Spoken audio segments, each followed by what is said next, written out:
E aí pessoal, tudo bem? Aqui é o Rony, professor de Física.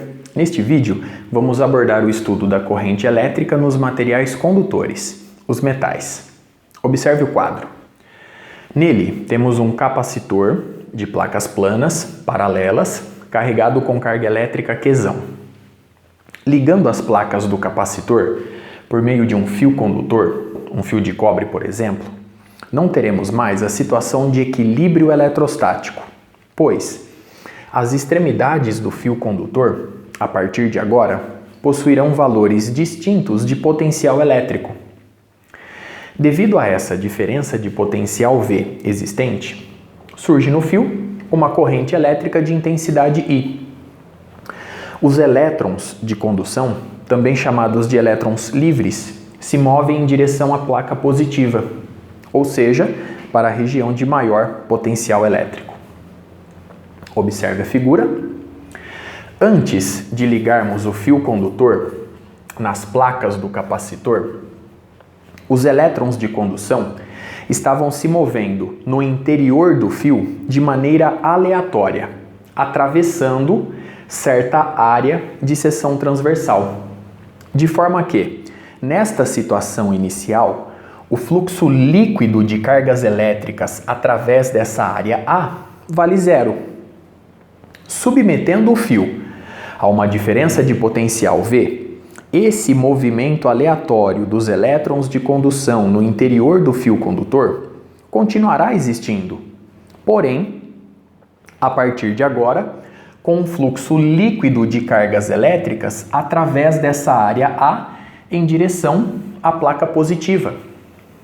Os elétrons ficam submetidos à ação da força elétrica, pois se estabelece no interior do fio condutor um campo elétrico, conforme eu ilustro nessa figura central. E a partir de agora, eu posso afirmar que surge no fio uma corrente elétrica de intensidade I. Muito bem. Mesmo sabendo que os elétrons se movem no interior do fio condutor, constituindo a corrente elétrica, vamos definir que o sentido da corrente é o sentido em que os portadores de carga positivos se moveriam. Logo, vamos assumir que o sentido da corrente elétrica é o sentido oposto ao movimento dos elétrons. Observe a figura. Se os elétrons de condução estão se movendo em direção à placa positiva, a corrente elétrica, por definição, estará orientada no sentido oposto, ou seja, da placa positiva para a placa negativa, conforme eu ilustro nessa primeira figura.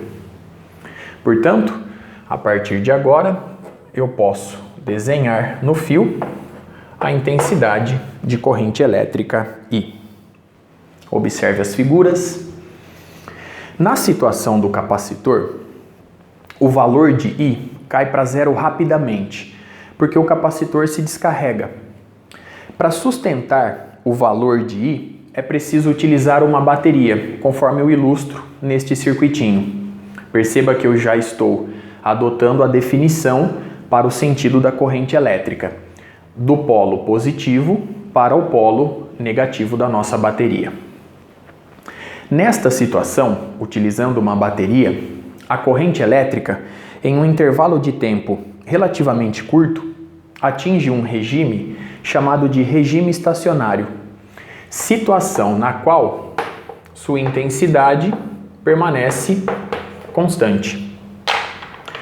Para calcularmos a intensidade de corrente elétrica no circuito, nesse regime estacionário, basta realizarmos a seguinte razão. Sendo de que a carga elétrica que atravessa a área de seção transversal do fio em um intervalo de tempo dt, a intensidade de corrente elétrica é dada pela razão dq sobre dt. A carga elétrica é dada em Coulomb, o intervalo de tempo em segundo e a intensidade de corrente elétrica em ampere. Observe a expressão obtida.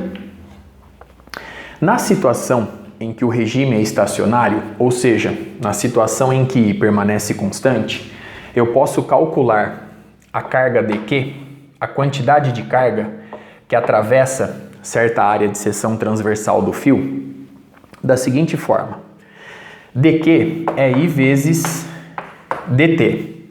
A carga total que atravessa certa área de seção transversal do fio em um intervalo de tempo ΔT é igual à integral de I dt do instante t1 até o instante t2.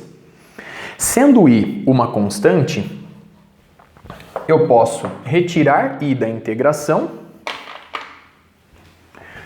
e com isso eu fico com Q igual a I que multiplica a integral de dt de t1 a t2. Portanto, I que multiplica t2 menos t1, logo, basta multiplicar a intensidade de corrente elétrica pelo intervalo de tempo considerado.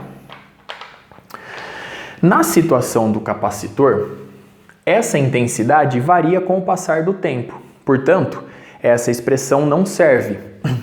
Eu preciso agora da integral de fato.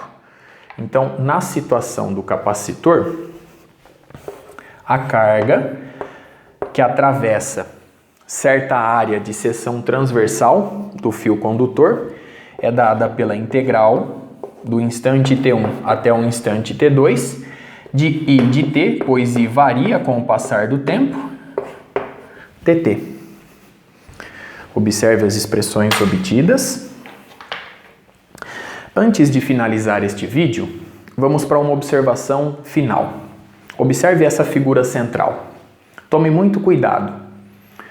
Os elétrons de condução não serão acelerados pela força elétrica, pois, como já sabemos, durante o movimento dos elétrons, eles vão encontrar naturalmente uma resistência ao movimento, de forma que essa velocidade v no regime estacionário, ela é aproximadamente constante e seu valor é extremamente pequeno. Nós vamos abordar esse estudo futuramente. Observe mais uma vez os resultados obtidos. Com isso eu encerro este vídeo. Até a próxima.